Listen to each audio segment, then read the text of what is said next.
I think a fundamental thing that can make a Tomb Raider great is the art of traps, so I wanted to provide some examples of how to do this versus how not to do this.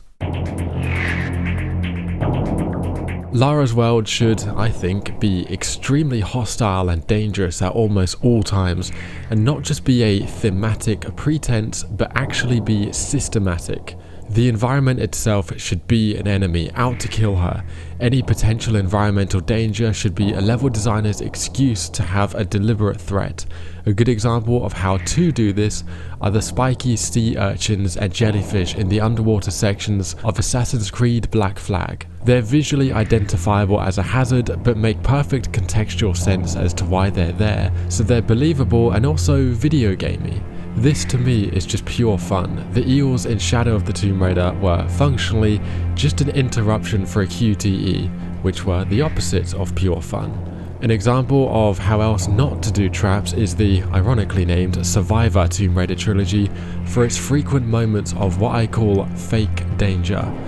The trilogy has lots of these moments, but most are in Shadow of the Tomb Raider, which is why it's such a festering pile of wank. In situations where you have almost no control, you can't actually go wrong even if you actively try to kill Lara. You can't go backwards, it's all completely on rails. It looks like she's in danger, but because control has been wrestled away from you for no reason whatsoever, your gamer's instinct subconsciously lets you know there's no actual danger of any kind. Developers absolutely love this kind of thing, but I personally find it very slow, boring, tedious, and patronizing. Is anyone out there actually convinced by these moments of false danger? Let me know. Like, does anyone play these moments and actually think, ooh, this is so tense, she might die? Another example of how to do traps is Prince of Persia: Warrior Within.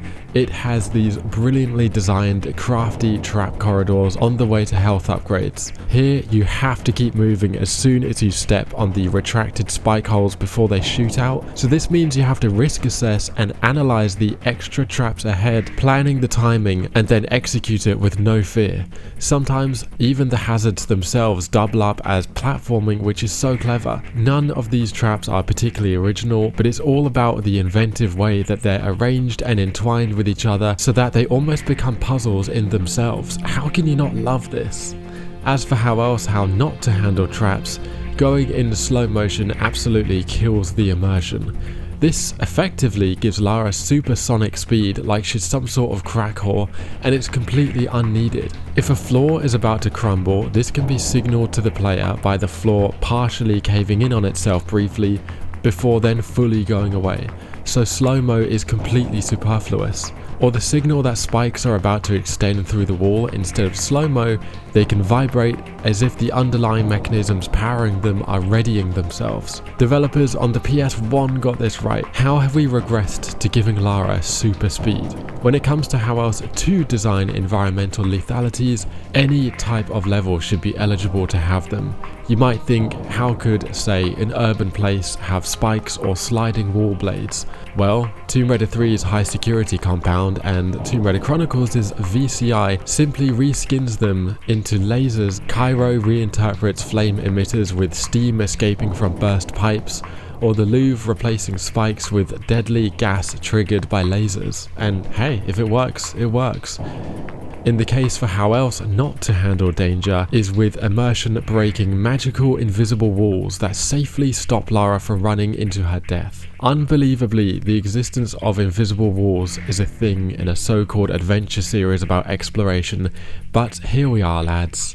This is a very bizarre industry-wide problem where developers, without shame, just put up invisible walls. This speaks for itself as to why it's not okay.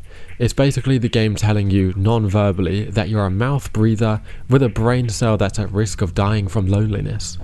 So those are my thoughts on traps and why they're important and need to return properly. There's an argument to be made for wanting a relaxing, low-stress game to run around in, so let me know if you agree or disagree. This is Seth Mackenzie, thank you so much for watching.